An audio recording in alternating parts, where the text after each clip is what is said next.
I don't know where to start with this. Where do we even start with this? I have no idea. Ah! Hi friends, my name is Aaliyah and welcome to my channel, Aaliyah Uncharted. It is a new month, it is the beginning of May, which means it is also time for another month-long readathon. I don't know why, for some reason I've been doing month-long readathons nearly every month so far this year, but it is what it is. I keep having fun with them, so we're going to keep on doing them. This month is, of course, the Asian Readathon, which is hosted by Cindy at With Cindy, which I will, of course, leave linked down in the description. But this is something that's happened every year. I think my Asian Readathon was one of the first videos I ever posted, which is kind of fun. So that means we're marking like a whole 2 years of me being on this channel, which is super exciting. The Asian Readathon is hosted in honor of Asian American and Pacific Islander Heritage Month. It takes place the entire month of the year, and it's a very easy readathon to participate in. The only things you really got to do are read books by Asian authors, and every book that you read be from a different Asian ethnicity, just so that we can honor the great diversity in the Asian population. The challenges are super easy to fulfill, as you'll see when we get into them. And it's just overall a really good time. So check out Cindy and the announcement video so she can give you all of the details. And there's also a huge Google Doc that is a great resource for a bunch of books written by so many different types of Asian authors. So please check that out if you want any ideas of other Asian reads that you can check out. So that was a lot of words. Let's get into the books because that's what we're all here for. So let's hop into it. First book I want to talk about is actually the one that I am not reading for the Asian Readathon, but it is my Buzzword Reading Challenge pick for May. The theme for May is to read a book with a direction word in the title, so think up, down, left, right, east, west, etc. And so for this one, I'm going to be reading When the Tiger Came Down the Mountain by Nhi Vo.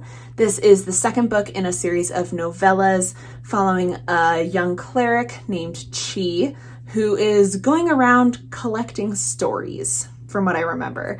I read the first book, The Empress of Salt and Fortune, back like a year or two ago. It was really lovely. These are short novellas taking place in a China-inspired world, and it's just very mystical and fantastical and just really lovely storytelling. This really is just like an exercise in storytelling, and Nhi Vo is excellent at it. So I don't know a whole lot about the plot of this second novella, but it is a novella, so I wouldn't want to get too into it anyway. I just know it involves tigers. I think Chi has to save themselves and their companions from tigers somehow, and that's about all I know about it. These are wonderful novellas with non-binary representation, and I'm looking forward to getting to the second one.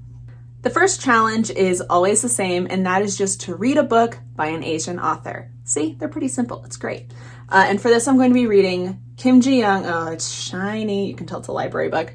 Kim Ji-young, born 1982 by Cho Nam-ju. This is a Korean novel. It's very short, which is nice. And this is something that I've heard about in certain circles, especially because Namjoon, or RM from BTS, recommended this book. It is in translation from Korean, and it is an interesting book because people kind of credit it for starting a new wave of feminist revolution in South Korea. So this is about Kim Ji-young, which is probably like, it is like a very standard name in Korea. It's like somebody named Jane Smith or something, right? Like it's a very basic name, supposed to be the stereotype of the average woman. And this is all about just the life of the average woman in Korea of a certain age, in like that millennial kind of generation. But the really cool thing is, this is supposed to really highlight the different challenges and realities of being a woman in South Korea, but it also has footnotes. So this is a fictional book, but then there are also footnotes that like quote studies that are examples and like kind of give legitimacy to the things that are happening to Kim Ji-young. It's really, really neat. I've heard about it a lot. I'm really looking forward to it. Not only because it's short and it's translated, but it's just supposed to be a really good look at what life is like in Korea. So I am looking forward to this a whole lot. The second challenge is to read a book following either a woman protagonist or someone who is older of age and for this I'm going to be reading A Woman Is No Man by Etaf Room. And forgive me for any mispronunciation on this, but this is a debut by an Arab American author, and this is following two perspectives. We have a young woman named Dea. She's 18, starting to look at suitors, but she doesn't really want to get married. She's only doing this because her grandparents are practically forcing her to. And this is mirroring the experience of Dea's own mother, who was forced to leave Palestine to marry Dea's father, I'm assuming.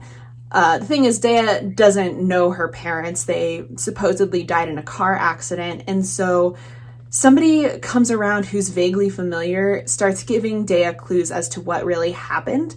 And so we're following both perspectives of Dea and her mother as both of their stories move forward. So this is supposed to be a really interesting insight into the lives of Arab women, both those living in Palestine in the past and also those who are currently living in the US. And this was chosen for me by my beautiful friend Abby, who chose this as her 12 Recs from 12 Friends book.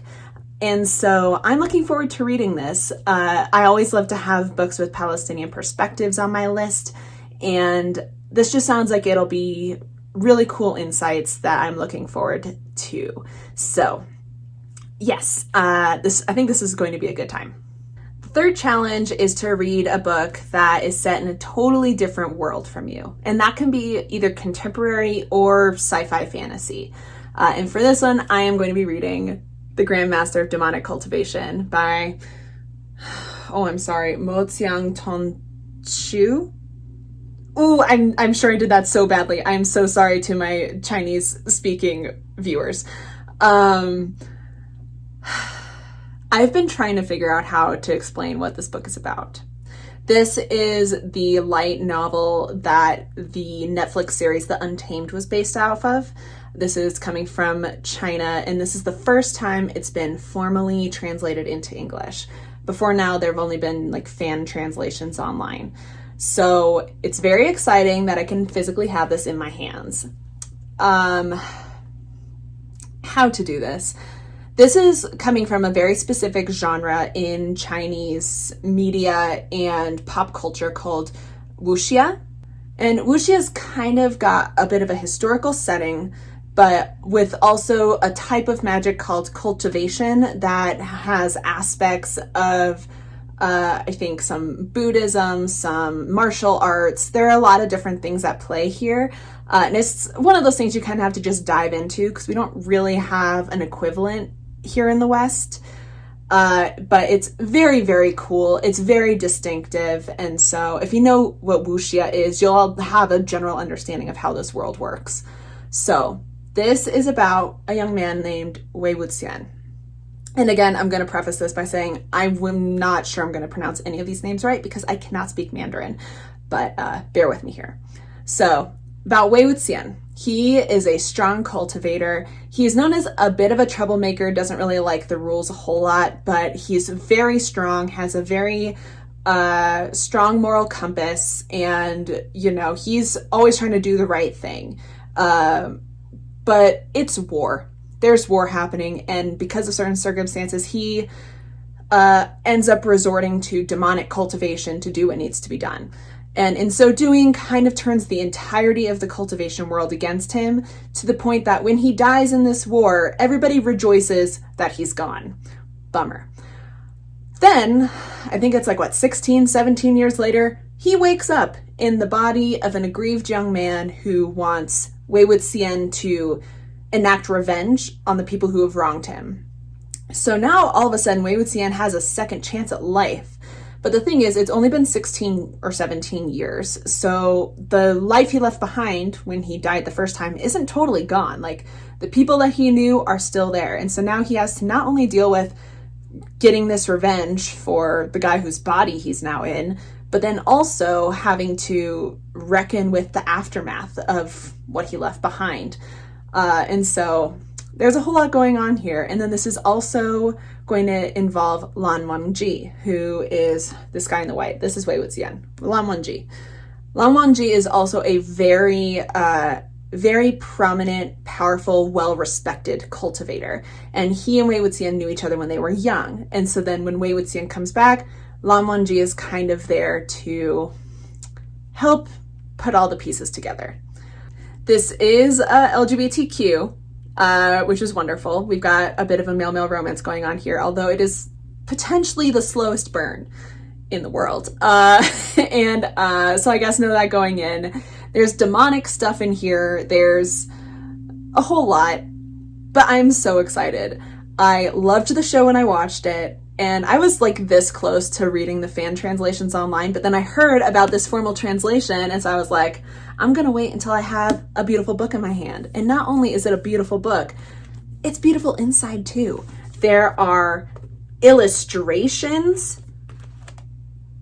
It's beautiful, but then also the really, really cool thing about getting this in print is there's a character list in the back, and then also a name guide, locations, a pronunciation guide, and a glossary, which really helps you out, especially if you are really unfamiliar with this style of storytelling. So I guess I'll get off of my little soapbox here, but I cannot be more excited to read this, especially because the second volume is coming out mid-May, like on May 17th. So I at least want to get this read so I can read that one as soon as possible. But I'm overjoyed.